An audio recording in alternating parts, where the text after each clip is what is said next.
Assalamualaikum warahmatullahi wabarakatuh. Bismillahirrahmanirrahim. Alhamdulillahi rabbil alamin. Wa bihi nasta'in. Wassalatu wassalamu ala ashrafil anbiya'i wal mursalin wa ala alihi wa sahbihi ajma'in. Rabbi shrah li sadri wa yassir li amri wahlul 'uqdatam min lisani yafqahu qawli. Subhanaka la ilma lana illa ma 'allamtana innaka antal alimul hakim. Wa la haula wa la quwwata illa billahil aliyil azim.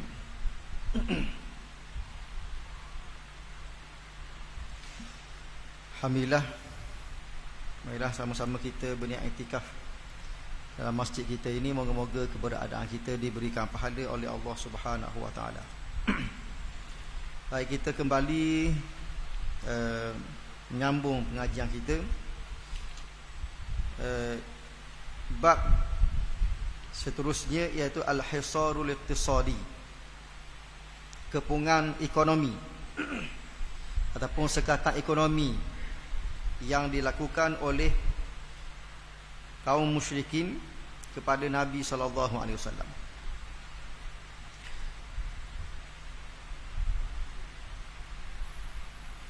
Orang-orang kufar Quraisy bersepakat untuk pada asalnya membunuh Rasulullah sallallahu alaihi wasallam. Dan mereka berbincang dengan ketua-ketua Bani Hashim dan Bani Al-Muttalib. Akan tetapi mereka enggan menyerahkan Nabi sallallahu alaihi wasallam kepada mereka. Jadi dalam riwayat yang disebut oleh daripada Musa bin Uqbah dan Ibnu Ishaq menyebutkan bahawa Nabi SAW nak dibunuh oleh orang-orang musyrikin ini, dan mereka dah bincang dah atau orang untuk pergi bincang dengan Bani Hashim, ketua-ketua Bani Hashim dan ketua-ketua kabilah dalam Bani Al-Muttalib untuk bunuh Rasulullah, untuk mereka serahkan Nabi SAW untuk dibunuh. Tetapi pembesar-pembesar ataupun ketua-ketua kabilah-kabilah dalam dua kabilah ni, Bani Hashim dengan Bani Al-Muttalib ni, tidak mahu menyerahkan Nabi SAW kepada mereka. Kerana sudah pasti takkanlah mereka nak serah Nabi SAW sedangkan Nabi ni anak-anak mereka. Tak, serah untuk dibunuh. Tak, bukan serah untuk diberi makan ke, beri jamu ke, beri duit ataupun sebagainya. Tapi mereka serahkan Nabi SAW untuk dibunuh. Ini tak akan terjadi. Kerana yang pertamanya dari segi kewarasan lah. Kita ambil sudut banyak. Yang pertamanya dari segi kewarasan. Orang yang waras dia akan serahkan waris mereka ataupun anak-anak mereka untuk dibunuh. Ambil satu contoh baru ni, ada satu pembunuhan yang berlaku di Mekah, di Arab Saudi. Ada satu pembunuhan nama pembunuh tu, kalau silap saya, Muhammad bin Mursal. Kalau silap tak, ingat lupa. Peristiwa ni tak lama mana berlaku baru lagi, dia lebih dalam sebulan lebih gitu, lebih kurang. Jadi dia berlaku di Arab Saudi. Cumanya Muhammad bin Mursal ni dia tak bunuh, bukan hanya bunuh orang lain, tetapi dia bunuh sepupu dia sendiri. Tak, sepupu dia sendiri dalam satu kabilah. Nak sebutnya, apabila jatuh hukuman, tak, mahkamah jenayah menjatuhkan hukuman qisas. Tak, jatuh hukuman qisas, maknanya bunuh balas. Maknanya Muhammad bin Mursal tu dijatuhkan hukum bunuh balas oleh keluarga mangsa ataupun orang yang dibunuh ni.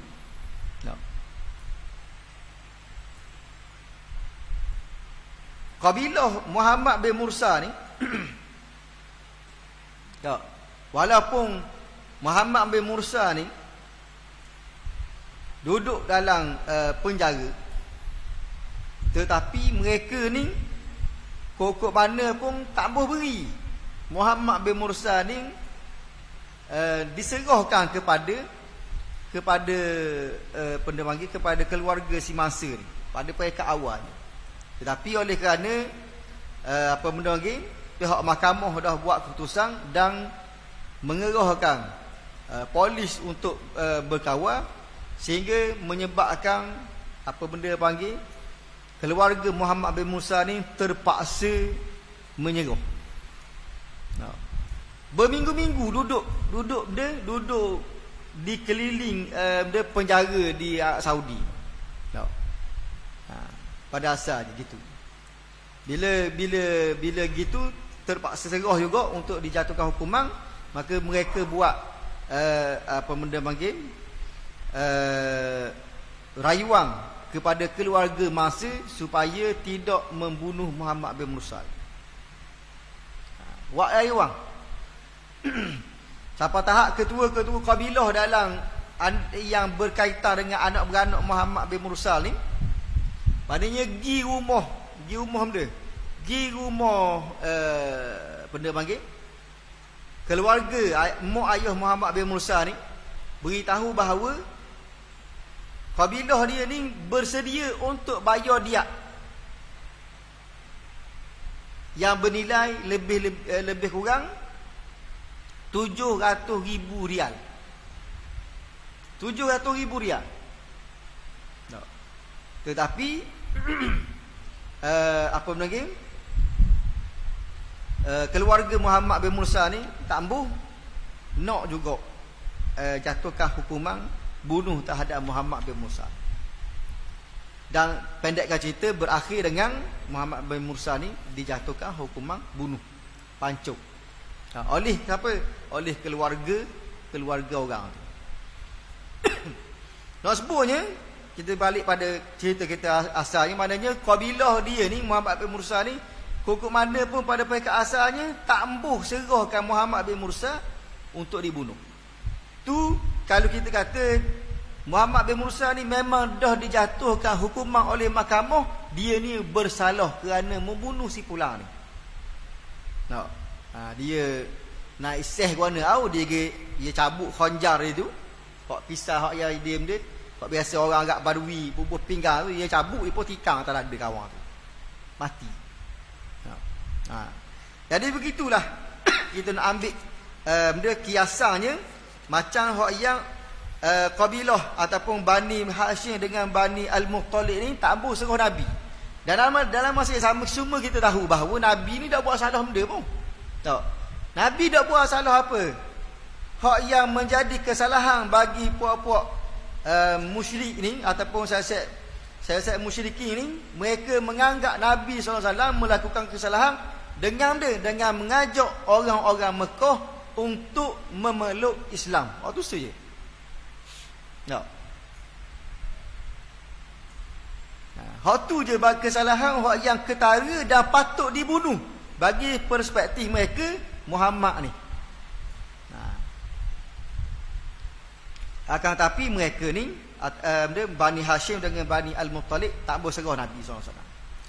Maka apabila gitu, bila Quraisy gagal untuk membunuh Nabi Muhammad SAW, maka mereka bersepakat untuk memisahkan Nabi SAW dan orang-orang yang bersama dengan Nabi SAW di kalangan orang-orang Islam dan orang-orang yang ta'assub kepada Nabi SAW di kalangan Bani Hashim dan Bani Al-Muttalib. Jadi step yang kedua, mereka kata kenapa mu tak beri aku bunuh, tak ada masalah, kita buat plan B.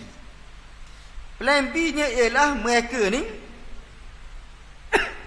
nak memisahkan Nabi SAW dan orang yang bersama dengan Nabi di kalangan orang Islam dan orang yang bukan Islam yang bersama dengan Nabi di kalangan Bani Hashim dan Bani Muttalib ni, Dengan cara benda fakatabu bidzalika kitaban, maka mereka menulis satu perjanjian, surat perjanjian. Ta'aqadu fihi ala alla yunakihuhum. Perjanjian tu yang dimeterai oleh mereka-mereka di kalangan kabilah-kabilah yang bersama dengan puak-puak musyrikin ni.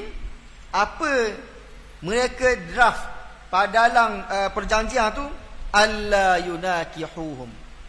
Yang pertamanya, tidak ada perkahwinan di kalangan mereka. Tak ada perkahwinan. Sama ada orang Islam gi pinang anak-anak orang bukan Islam, ataupun anak-anak orang bukan Islam gi pinang anak orang Islam. Tak ada. Itu yang pertama. Wala yubayyuhum, dan tidak dibolehkan kepada mereka untuk buat perjanjian dengan mana-mana orang Islam dan mereka yang bersama dengan Nabi. Dan yang ketiga, wala yad'u sababan min asbabir rizqi yasilu ilaihim, dan tidak boleh menjalankan apa saja transaksi yang menyebabkan ada sebab untuk orang Islam dapat rezeki daripada transaksi ataupun urusan tersebut. Tak kira lah benda-benda pun, jual ke, beli ke, sewa ke, ambil sewa ke, semua serbi tu tak boleh berlaku. Pinjam pun tak boleh. Minta pinjam pitih, apa tahu lagilah tak boleh. Pinjam pitih pun tak boleh. Ni benda yang mereka tulis dalam perjanjian tersebut. Seterusnya, wala yaqbalu minhum sulhan, dan tidak boleh membuat perjanjian damai dengan mereka. Wala ta'khudhuhum bihim ra'fah, dan jangan memberi kasihan belas kepada orang Islam. Ada berapa? Ada 5 situ. Yang pertama, jangan nikah, jangan ada perkahwinan, jangan ada perjanjian apa-apa sekalipun, jangan beri ataupun bermuamalat yang membolehkan ataupun yang menjadikan orang Islam ni dapat rezeki daripada dia. Jangan terima apa saja perjanjian damai. Dan yang kelimanya, jangan beri dan tunjuk belas kasihan kepada orang Islam. 5 perkara. Bila benda ni boleh terbatal? Hatta yusallima banu al-Muttalib Rasulullah sallallahu alaihi wasallam ilaihim lil qatl. Sehingga Banil Muttalib ni menyerahkan Rasulullah sallallahu alaihi wasallam untuk dibunuh. Benda ni boleh terbatal bila mana? Bila mereka serah Rasulullah. Tak kira lah Bani Hashim ke, Banil Muttalib ke, serah Rasulullah kepada mereka, benda ni terbatal secara automatik, selalu dah. Wa 'allaqul kitaba fi jawfil Ka'bah, dan mereka menggantung perjanjian ini di dalam Kaabah. Pasal apa mereka dok tepek di Kaabah?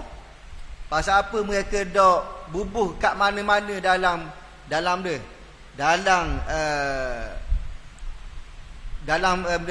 tempat, mana-mana tempat di Mekah? Kerana yang pertamanya mereka menganggap Baitullah ataupun Kaabah tu adalah suci. Yang pertama. Yang keduanya ialah bukan semua orang boleh masuk dalam Kaabah.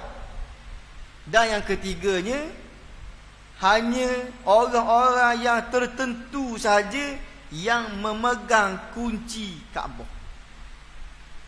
Jadi kalau ada orang kosek, ada orang ada orang yang ambil, curi, siap, bakar perjanjian ni, maka mudah mereka nak cari. Orang-orang yang pegang kunci Kaabah ni siapa dia? Dia pergi seorang-seorang. Gitu. Jadi ni menyebabkan mereka meletakkan antara sebab-sebab yang mereka meletakkan perjanjian tersebut dalam Kaabah. Jadi 5 perkara ni berjalan selama 3 tahun. Kebanyakan ulama menyebut, riwayat menyebutkan 3 tahun, ada kata 2 tahun. Tapi yang masyhurnya 3 tahun berjalan perkara ni. Sehinggalah orang-orang Islam terpaksa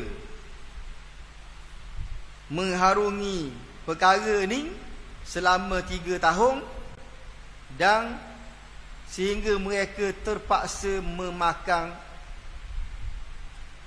apa benda panggil daun-daun daripada pokok-pokok dan juga kulit-kulit kayu, dan minum air daripada lopok air.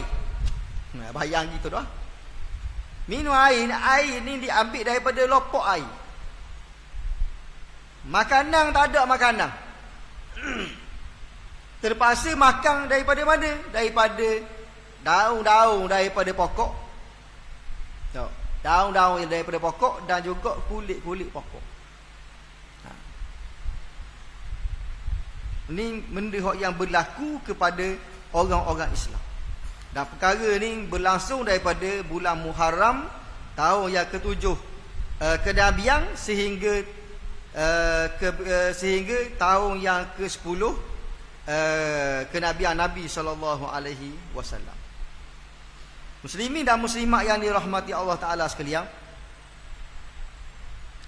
apa yang berlaku kepada Nabi SAW bukan sahaja terkena kepada Nabi dan juga orang Islam, tetapi mereka juga mengenakan sekatan ini kepada semua mereka yang menganggotai ataupun daripada Bani Hashim dan Bani Muttalib. Semua sekali. Hak Islam ke, dak Islam ke, kena belaka. Mereka ni terkena hisar ataupun terkena sekatan ni kerana benda. Yang pertamanya, kalulah mereka ni orang Islam, sebab apa? Sebab dia ni ikut ajaran Muhammad. Yang keduanya, kalau dia ni orang kafir kerana benda? Kerana dia melindungi Nabi SAW.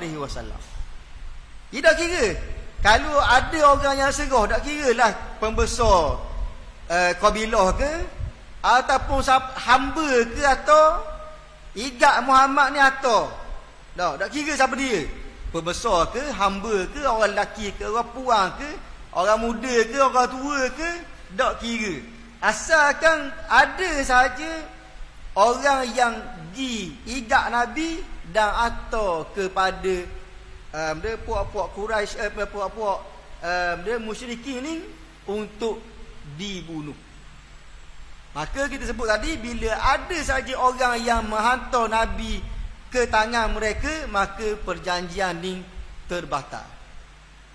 Terbatal secara automatik.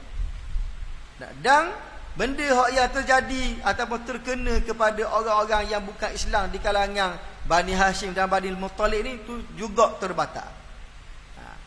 Kecuali siapa dia? Ada beberapa orang yang dikecualikan daripada kena sekatan ekonomi ni, walaupun dia ni daripada Bani Hashim dan Bani Muttalib, iaitu Abu Lahab, Abdul Uzza bin Abdul Muttalib. Ingat tu? Itu kita bulan lepas kita sebut dah kan? Abu Lahab ni nama dia Abdul Uzza bin Abdul Muttalib. Abu Talib nama dia. Siapa dia ingat? Ni minggu lepas, bulan lepas kita sebut. Abu Talib nama dia.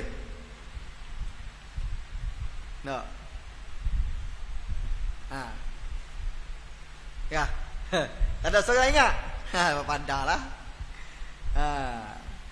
Nama dia, nama Abu Talib dia Abdul Manaf bin Abdul Muttalib. Ingat tu? Abu Talib nama dia Abdul Manaf. Nah, Abu Lahab nama dia Abdul Uzza. Baik. Jadi Abu Lahab ni seorang saja hak yang tak terkena kepada perjanjian ni kerana apa? Kerana dia keluar daripada Bani Hashim dan menentang Nabi SAW. Dan menentang dan menuntut untuk orang-orang di kalangan Bani Hashim dan Bani Muttalib ni untuk serah Nabi. Gitu. Jadi dia tak kena. Dan seperti mana yang kita sebutkan tadi, hisar ataupun sekatan ekonomi ni berlaku sangat teruk kepada orang-orang Islam. Sehingga kan disebutkan dalam satu kisah ni, apabila sapa rombongan daripada luar ni bawa barang-barang dagangan. Tak. Jadi orang Islam pun nak pergi beli lah. Tak, nak pergi beli. Tak ada siapa kedai lagi ni. Maknanya daripada Yaman ke daripada mana-mana barang tu siapa ke Mekah. Lalu sepatutnya mereka ni orang-orang yang menjadi wakil kepada peniaga-peniaga di Mekah ni, pasal sistem dia dinung, bukan semua orang boleh pergi musafir belaka. Tak. Bukan semua orang yang mampu untuk musafir kerana jauh perjalanan. Bila jauh perjalanan banyaklah apa benda orang belanja yang dia kena keluar dan sebagainya. Jadi mereka buat satu sistem, iaitu siapa dia nak kirim barang, kirim ataupun listkan barang dia yang dia nak kirim, lepas tu beri piti. Gitu. Jadi bila gitu, hak yang buat mari barang daripada luar ni, barang-barang yang import ni daripada Yaman, daripada mana? Biasanya daripada Yaman lah. Tak. Jadi bila siapa ni, dah ada juga hak yang tokek besar ni. Tokek besar dia di tokek hak yang besar ni, dia pergi beli sendiri bersama dengan rombongan ni, dan dia pula nolak ke orang barang. Gitu. Jadi orang Islam pergi jumpa dengan orang ni, hak yang tak tahu cerita benda ni. Nah, hak yang tak tahu cerita, hak yang tak tahu apa hak yang berlaku di Mekah ni. Orang Islam pun gilah. Dah pergi jumpa dengan tokek besar ni untuk beli barang. Nah, untuk beli barang. Lalu ada seorang sahabat ni, dia sebutkan di sini, bawa dengan duit yang banyak untuk beli makanan-makanan dan juga barang-barang untuk keperluan keluarga dia. Bila dia nak pergi beli, lalu Abu Lahab pun beritahu kepada tokek dia, ya ma'syarat tujjar, wahai peniaga, ghalu ala ashabi Muhammad, naikkan harga barang-barangan terhadap sahabat-sahabat Muhammad, hatta la yudriku syai'an minkum, sehingga mereka tidak boleh membeli sesuatu pun daripada kamu. No. Jadi Abu Lahab ni orang yang didengari suara dia. Bila Abu Lahab kata perintah gitu, gitulah orang terima. No. Jadi menyebabkan mereka menaikkan harga barang-barangan tu berlipat kali ganda, menyebabkan sahabat ni balik kosong, balik dengan tangan kosong, tak boleh beli. Piti ada, piti ada tapi tak boleh beli. Pasal apa tak boleh beli? Pasal barang tu terlalu mahal. Terlalu mahal. Siapa tahap, maknanya satu barang pun dia tak mampu untuk beli. Katakanlah dia bawa piti RM200, katakanlah. Contoh katakanlah dia pergi kedai tu nak beli beras 5 kilo, 5 kilo 300. Dah beli bawang je lah. Bawang ni 500. Ha. Nah. Lepas tu dah beli benda ni lah. Ni 800. Jadi dia bubuh harga barang tu berlipat ganda-ganda. Bukan nak jual, tetapi nak menyekat orang Islam daripada beli barang. Gitu tujuan ni. Pasal kalulah mereka dah ikut cakap Abu Lahab ni, maka akan datang dia pula akan dapat susah. Dia pula akan dapat susah.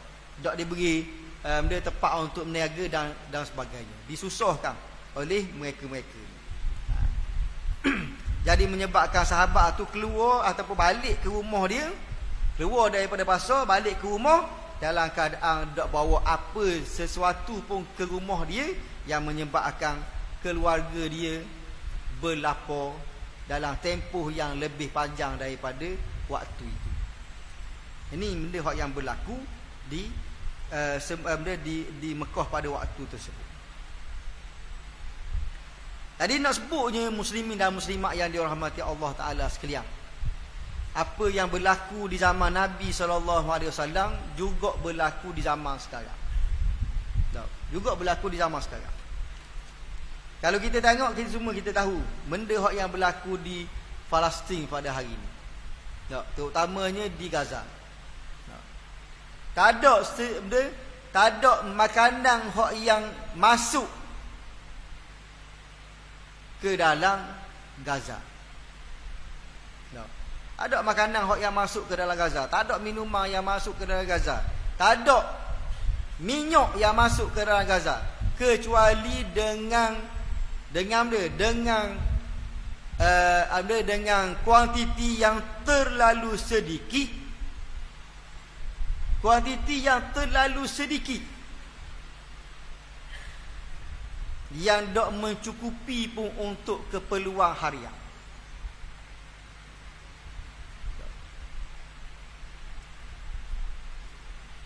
Ini yang berlaku pada hari ini. Seperti mana yang kita tahu,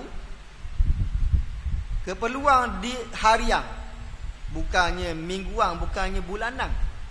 Keperluan harian yang cukup-cukup, bukan bermewah ni, cukup-cukup.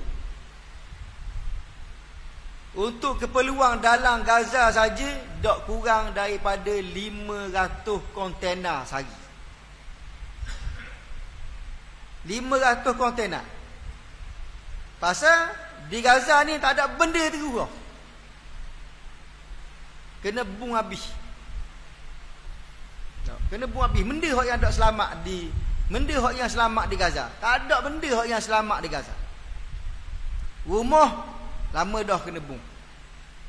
Masjid, surau, gereja, sekolah, kedai, tak kira kedai makan ke, kedai ruci ke, hospital, habis licin. Habis licin. Dia bung. Ni benda yang menunjukkan kepada kita bahawa hisar ataupun kita panggil sekatan ekonomi berlaku kepada orang-orang Islam kita di Palestin secara umumnya, dan yang lebih khusus lagi di Gaza. Bayangkan orang ni terpaksa minum air yang bercampur dengan air tahit dan air kecil. Terpaksa. Terpaksa suling air tu. Air hok dalam lokang, air hok dalam lopok-lopok mana, ambil suling dengan pasir, suling dengan tanah. Tu pun tanah belum tentu bersih sebenarnya, tapi nak menjernihkan air yang berkeladuk kotor dengan air kecil, dengan tahik ni, terpaksa suling juga, tapih juga dengan pasir, dengan tanah, dengan batu-batu. Terpaksa. Hak tu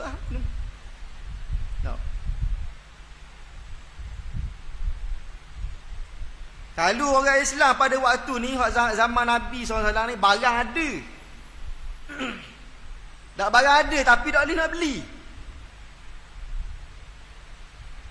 Tetapi hak yang berada di benda hak yang berlaku di benda di Gaza terutamanya sekarang ni, barang tu tak ada.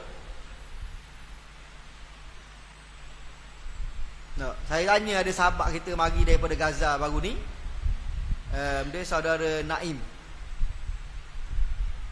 orang Gaza sendiri, terperangkap di Malaysia.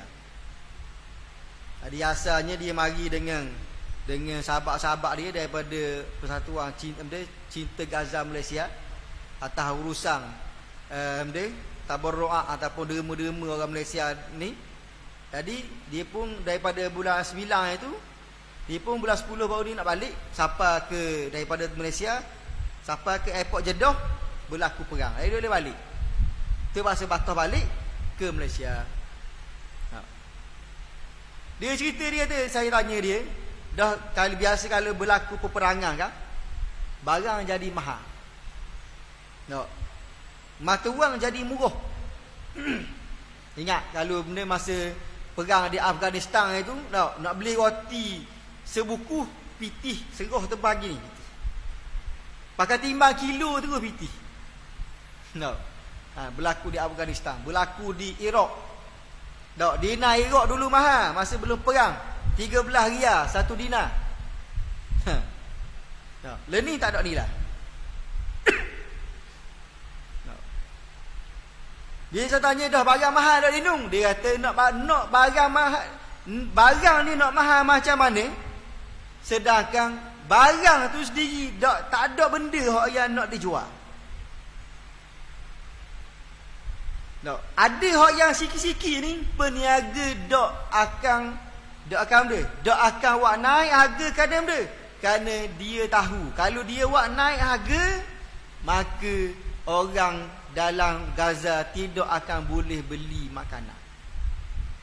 Pasal nak pergi kerja tak boleh, nak pergi sekolah tak boleh, nak pergi cari pitih tak boleh.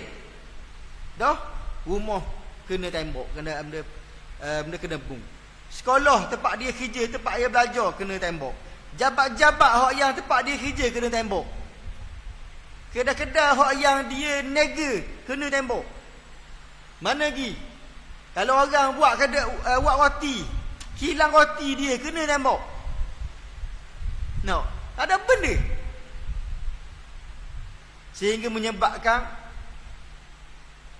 bila barang tak ada ni, rumah orang hak yang belum lagi kena bung ni, masing-masing waktu bik sikit-sikit.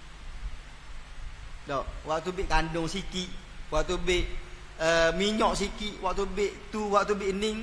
Hak yang mereka ada sebelum ni, kupu-kupu, buat roti, kami ramai-ramai orang puang hak mana pandai buat roti, gotong royong ramai-ramai, lepas tu bakar, lepas tu bagi sikit-sikit seorang. Roti tak ada orang boleh bakar sekeping seorang, tak ada. Roti bagi pak. Roti hak besar ni, hak dipih tu, macam ke pinggang tu, besar ni, bagi pak. Tak kira orang tua, tak kira orang muda. Bayangkan. Susah tak susah hidup dalam sekatan ekonomi yang berlaku. Tak kira lah di mana-mana pun. Zaman Nabi berlaku, zaman Leni pun terjadi juga. Pasal apa?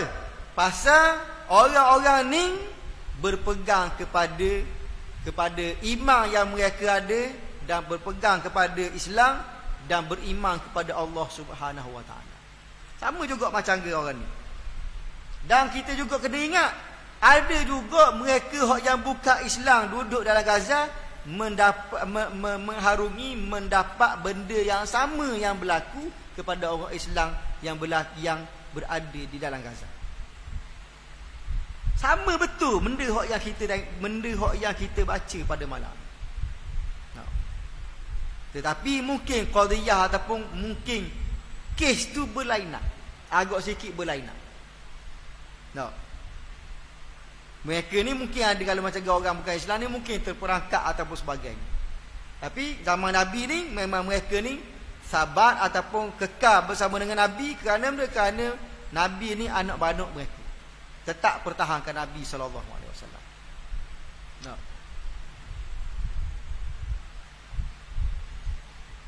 Ada orang kata, dah apa Hamas pergi galak gata, gelenyar pergi tembok Israel dulu. No.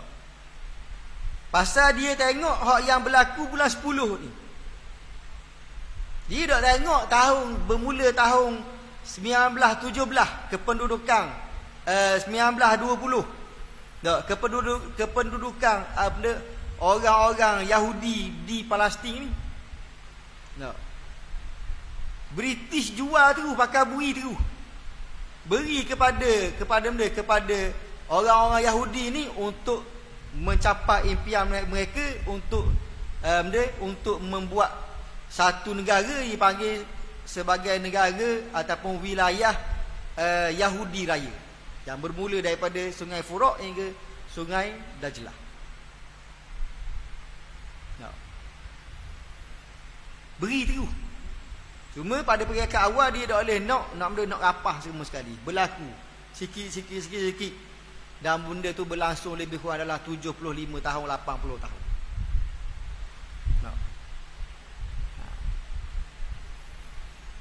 Daripada seluruh Palestin tu dimiliki oleh orang Palestin, ada kerajaan berdaulat sehingga menyebabkan tinggal sedikit di tepi barat tengah hak yang jadi hak yang digazetkan oleh Yahudi sebagai negara Israel, dan sebahagian kecil apa benda lagi yang dipanggil sebagai Semenanjung Gaza. Tinggal tu je. Pasal dia nak daripada Sungai Furat hingga Sungai Dajlah ni hak dia belaka dia nak. Dan benda yang berlaku hari ni pun gitu, benda yang dia nak. Macam-macam. Dan terkini tahap kejahatan mereka ni, mereka listkan rumah.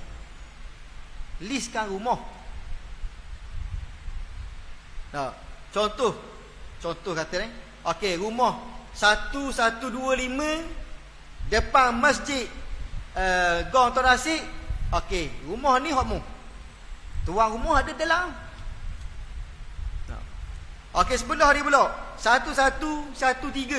Nah, tadi 112 ni 113. Okey, ni rumahmu pula. Dia beri apakah bagi gitu je rumah orang. Lepas tu time dia pergi ni, tuan rumah ada, dia ketuk pintu, dia kata ni rumah aku mutubik. Kalau tuan rumah tak mutubik, askar hak yang mari dengan Yahudi ni masuk dalam rumah, tembok buat tubik, teruk dalam lokal. Kambuh gitu je orang Islam. Lepas tu mereka pun basuh rumah, pindah duduk rumah tu. Ni hak yang berlaku beberapa tahun terkini. No. Jahat puak ni.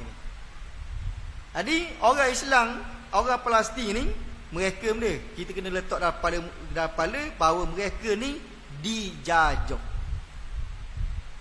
Seperti mana kita pernah dijajah dulu, mereka ni masih dijajah.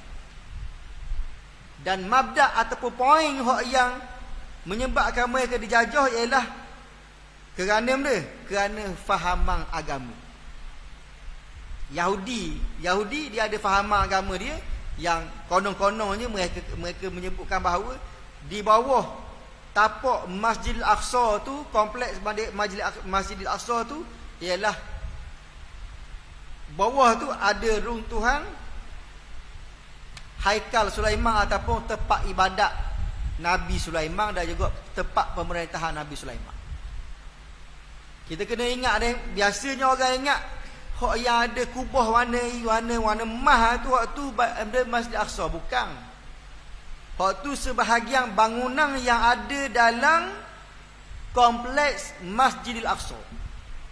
Pasal Masjid Aqsa ni dia kompleks, ada banyak bangunan. Ada banyak bangunan. Dan hak yang menjadi masjidnya kalau kita tengok daripada atas tu, kubah yang berwarna kelabu biru. Kelabu biru tu hak tu lah Masjid Al-Aqsa, hak yang sebenarnya. Hak lain tu dalam pagar tu semuanya kompleks Masjid Al-Aqsa. Situ ada belakang ada pustaka, ada benda, ada tempat menginap, masjid, nak pergi. Semua banyak benda. Baik. Jadi yang berlaku kepada Nabi SAW berlaku juga di zaman kita. Dan ada tanggungjawab yang kita mesti lakukan. Mesti lakukan. Hak yang pertamanya, tanggungjawab kita ni semua sekali ni, tanggungjawab kita ni ialah pergi jihad di Palestin. Hak tu tanggungjawab kita yang pertama. Tak kira orang tua, orang muda, masih lagi sihat. Kalau hak sakit tu terkecuali. Hak masih lagi sihat, kena pergi. Muda, tua, miskin, kaya, kena pergi belakang. Hak tu tanggungjawab kita semua sekali. Bahkan setengah ulama menyebutkan bahawa orang puang pun kena pergi juga, untuk jalankan tanggungjawab hak yang sesuai dengan orang puang. Masuk ke, bagian rawatan ke, dan sebagainya. Tetapi masalah kita sekarang ni nak pergi lagu mana? Ada sekatang-sekatang yang boleh kita kata ratusan, mungkin ribuan sekatang kalau kita pergi. Nak boleh pergi tu tak boleh.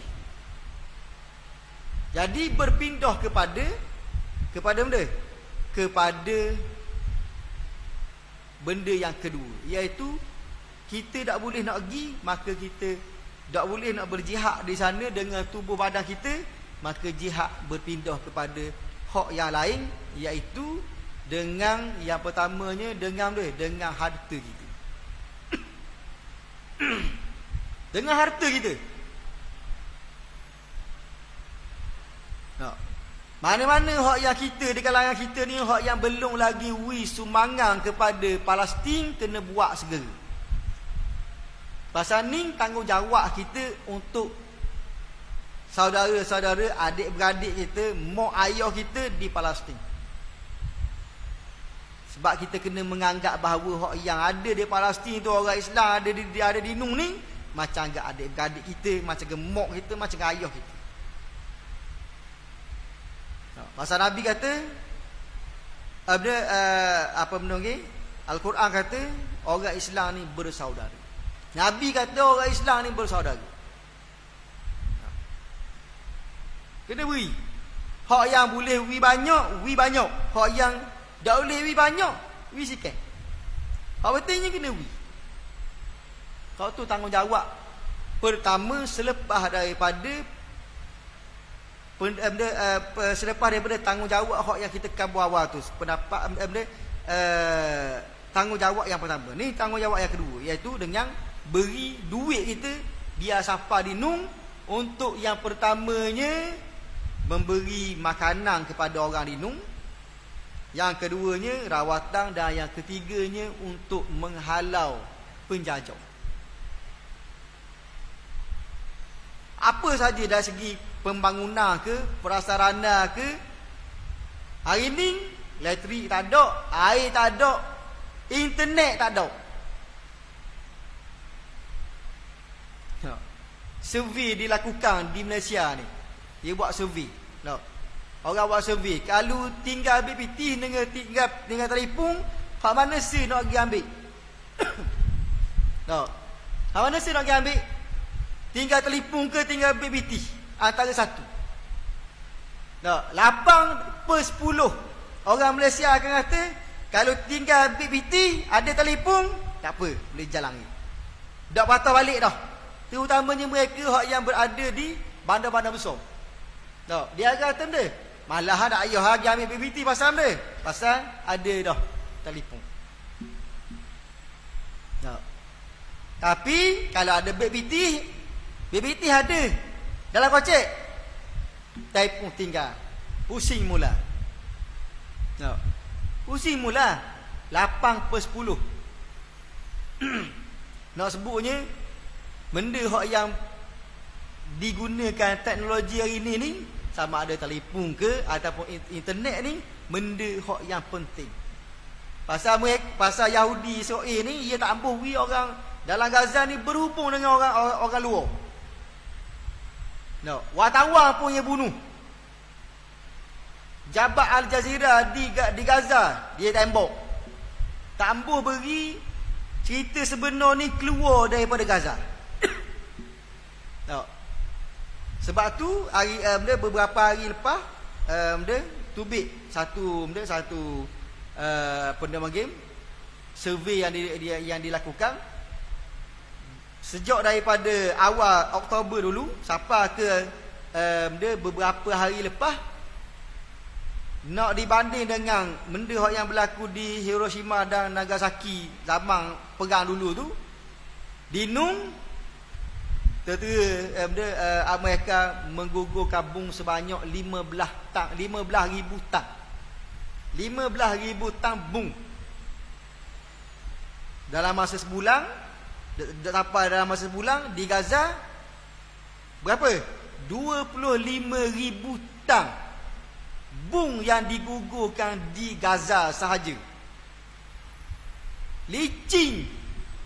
Ibarat padang jarak, padang terkuku. Kalau kita tengok dalam berita Al Jazeera tu, jalan-jalan di Gaza ni jadi kawah. Jadi kawah, tuan-tuan.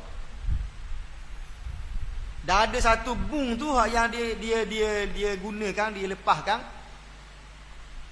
Dia akan berat dia tu, bila dia jatuh dia akan tenggelam lebih kurang dalam 20 meter masuk dalam tanah. Dan daripada bila masuk dalam tanah tu baru dia netu.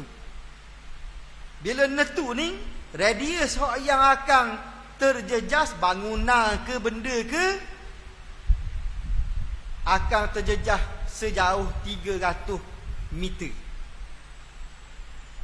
300 meter. Memang atas ni dah netu, tapi bawah tu netu, menyebabkan bangunan yang sekitar ni utuh. Habis licin. Tak. Mereka dok berperang secara anak jantak. Mereka tembak orang-orang awam ni untuk beri tekanan kepada kumpulan mujahidin di Gaza dan di Palestin. Nak beri tekanan. Hak tu sebenarnya hak yang mereka buat. Bunuh berapa puluh ribu dah orang mati. Tak dianggarkan lebih-lebih kurang, kalau ikut pada hak yang mareng ni, hak yang mareng 9,488 orang. Termasuk kanak-kanak, termasuk orang puang, orang tua. Tak. Mana 9,488. Hak ni hak yang jumpa. Hak yang dok jumpa dalam runtuhan bangunan ni lebih banyak daripada hak yang jumpa. Bayangkan, tak ada jentera. Jentera tak ada. Kalau ada jentera sekali pun, petrol ataupun minyak tak ada. Minyak ni dicatu. Untuk ambulans dan juga kegunaan hospital dan juga bomba berserta dengan pertahanan awam. Itu saja yang guna. Kena satu. Yang ni banyak dah hospital ni, ada 30 lebih, berbelah-belah dah tutup. Pasal dia tak ada minyak untuk generator berjalan. Hospital ni rasa kata lah, tak ada dah. Lembek-lembek katil-katil ni tak ada dah. Wak semua tutup belaka dah. Hanya menerima rawatan kecemasan saja tanpa bius. Bius tak ada. Obat bius dah habis. Nak jahit nak benda ke, pakai cuah air campur dengan cuka, ganti dengan benda, ganti kepada alkohol dan juga sanitizer. Cuka campur dengan air, cuah atas pak luka tu, Gonyoh biar bersih, lepas tu barulah jahit. Jahit tanpa biu. Bayangkan, budak-budak orang tua tak kira. Kalau nyanyinya budak-budak ah. No. Kaki terbelah, kepala benda luka macam-macam. No. Orang yang sakit kronik pakai lock gitu je. No. Budak-budak yang ada dalam incubator mati berapa ratus orang. No. Orang yang nak kena cuci ni, sakit bawah pinggang, pakai tak ada dah. Kalau gitu je, dak cuci dah pasal dia air bersih. Kalau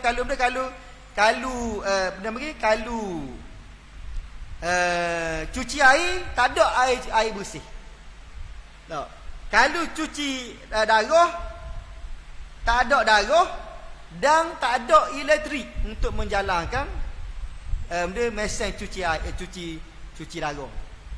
Orang sakit kanser dan lepas tu pula kepungan berlaku. Tak ada orang boleh tubik, tak ada orang boleh keluar. Cuma beberapa hari ni adalah keringanan sikit lepas daripada sepandang Rafah dibuka sikit. Tu pun dalam masa sehari orang yang boleh keluar untuk dapat rawatan keluar daripada Gaza ke hospital yang bersepadan dengan Rafah ni 40-50 orang. Dah yang cedera ratus-ratus hari ni. Average dalam sehari 700 hingga 800 hari yang cedera. Bayangkan keadaan tu, Allah tak boleh nak bayangkan macam mana. Tak boleh nak dibayangkan. Benda yang kita tengok dalam Facebook, dalam TikTok ke, dalam Telegram ke, mungkin kita boleh kata 10% daripada benda yang sebenar berlaku, ataupun mungkin kurang. Macam ke semalam konvoi nak keluar, konvoi apa menanggi ambulans nak keluar daripada Rafah ni, bawa orang sakit ni, molek-molek ada je tembok. Berkecar ambulans, bersepoh apa benda panggil mayat yang ada dalam ambulans tu tobik daripada ambulans. Kerana kita berdepang, orang Islam, orang Palestin berdepang dengan mereka yang tak ada sedikit pun nilai kemanusiaan. Ada pula orang kata dah biar yang nikah orang Palestin kan kita. Kita kena ingat kita orang Islam yang pertamanya, pokok mana pun kalau ada orang yang kena tindas itu kita kena bersimpati. Itu yang pertama. Yang keduanya ialah mereka ni bergadar nyawa untuk melindungi Masjidil Aqsa, kiblat kita yang pertama. Bumi yang mulia didiami oleh nabi-nabi dan rasul-rasul.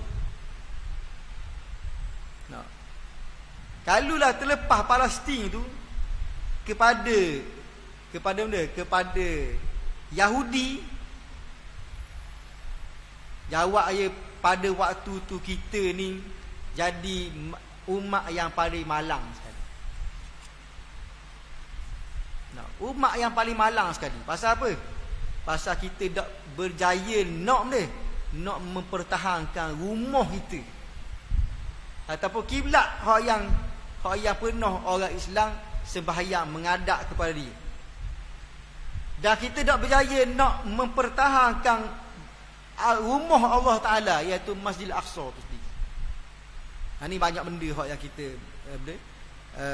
kita perlu belajar daripada benda yang berlaku di Gaza pada hari itu. Yang pertama tadi kita sebut, kewajipan kita kena beri derma. Yang keduanya nak sebutnya ialah kita kena sabar dan mula untuk menjalankan boikot barang-barangan yang berkaitan dengan Zionis dan juga Amerika, berserta dengan negara-negara yang bersetuju dengan benda yang berlaku hari ini. Dua, memang kita kena sabar dan memang kita kena buat. Dalam masa yang sama, kita rakyat kena desak kerajaan untuk putuskan hubungan ekonomi diplomatik dengan negara-negara yang bersekutu dengan mereka yang bersetuju dengan benda yang berlaku pada hari ini. Kena desok. Pasal Malaysia masih lagi ada hubungan diplomatik dan juga ekonomi dengan Amerika. Sebab tu ada kedutaan Amerika tu, kita buat berarok hari tu. No. Lebih kurang 8 bilion setahun Amerika dapat keuntungan daripada hubungan ekonomi Malaysia dengan Amerika. 8 bilion. No. Dan yang ketiganya ialah paling tidak kita kena doa kepada Allah Subhanahu Wa Taala untuk beri kemenangan kepada orang Islam dan menghapuskan mereka-mereka yang menjajah bumi Palestin.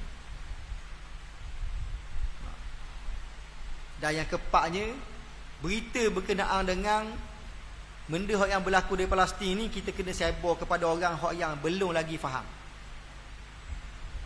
Nekabur. Pasal ramai lagi orang Melayu ni yang tak faham benda yang berlaku di Palestin. Ya ingat macam ke benda yang berlaku di Palestin ni cerita orang Palestin, bukannya tak ada sabit, tak ada kaitan dengan kita ni. Ada. Jadi setakat tu aja untuk malam ni. Apa yang baik tu daripada Allah Taala, kekurangan daripada diri saya sendiri, saya minta maaf banyak-banyak. Aku qauli hadza wa astaghfirullah li wa lakum. Assalamualaikum warahmatullahi wabarakatuh.